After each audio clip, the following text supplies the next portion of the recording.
All right, Roger Martin here from Billings, Montana, and let's get into this three-step process by this guy. I think I've missed a lot in this first step, and the question is determining who you want to attract. Are you into their mind? Where are they at? Where are they online? What are they looking for? Do you know exactly what that is? And can you offer a solution to the problem they have? So getting into their head and knowing where they're at, what they want, and how you're going to help them is key. And this ties into the second step too.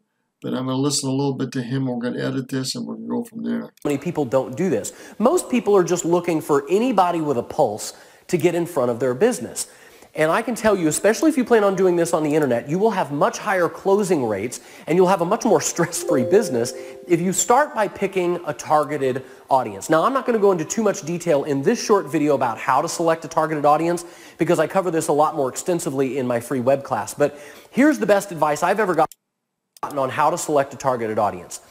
The people who are most likely to buy your product or join your opportunity are people who have a history of buying similar opportunities and products in the past, or they're actively searching for them right now. So for example... Okay, so that's some key areas. He talked about this before in the video I saw. So they have a history of buying what you're already selling or marketing.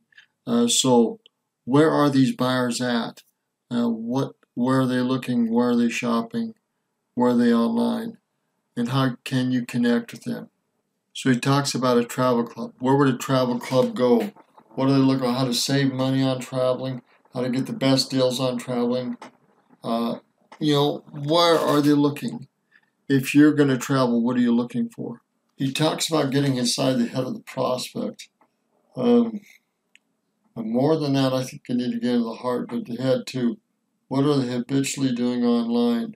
What are they looking for? How can you help them solve their problem and get paid for it?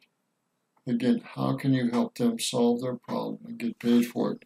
So asking yourself these questions will help you get into their head and help you think about where they're at, what they're doing, and what they're looking for. Ask yourself things about your prospect like, what is their deepest desire? What do they want most in their life? How do they want their life to be different? What keeps them awake at night? What kind of things cause them pain? What are they afraid of? What are they typing into Google right now to try and to get help with?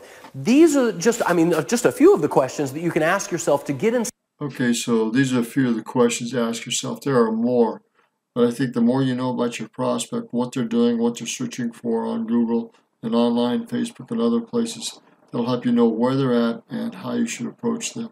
All right, so he states why you want to do this, and it makes perfect sense. Just a few of the questions that you can ask yourself to get inside the head of your audience.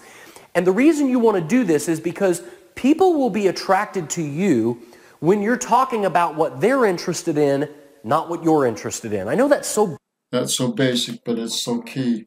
You just need to hone your skills and get better at talking about what they're interested in and offering a solution in that area. So he talks about, say you have a weed killer, whatever you have, you're talking about it. But the problem is you're not joining the client's conversation and talking about what they want and helping them with what they want. Do you know what they want? Metaphorically speaking, of course, because that's what you're interested in. This will not attract people. What you have to do is you have to join the conversation that's already taking place inside of your prospect's mind. That conversation does not yet have anything to do with your product or opportunity. Notice I said yet.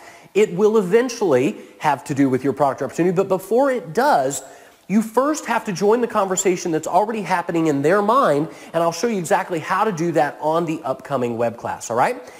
So you notice how this is always connected to his upcoming web class. Pushing there, pushing there, pushing there. Again, this is how marketers work, some of the best. Now he talks about picking a marketing channel. It makes perfect sense to me. And I am using a couple marketing channels. Facebook, like LinkedIn, it just is not effective for me. I'm using YouTube and Facebook. With YouTube, of course, you're going to be using Google and Gmail and other things associated with Gmail, Google Voice and so forth. So you've got to know Gmail and their systems and Google and their systems well, even if you're going to focus on YouTube and videos. And also Facebook, you have to know Facebook system very well. Become an expert at those two areas. The third tool I'm using is screen sharing by teaching or education.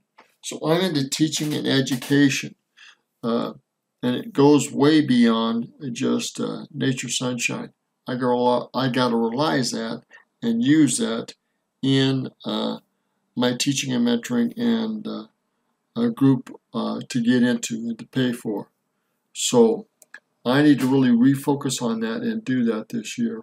Medium that you choose for communicating with your potential prospects. So it could be a YouTube channel where you do videos, it could be a blog where you do written content and images, it could be a Facebook page, a podcast, a Periscope channel, and so forth. Those are just a couple of examples. Don't get hung up on what marketing channel you should pick.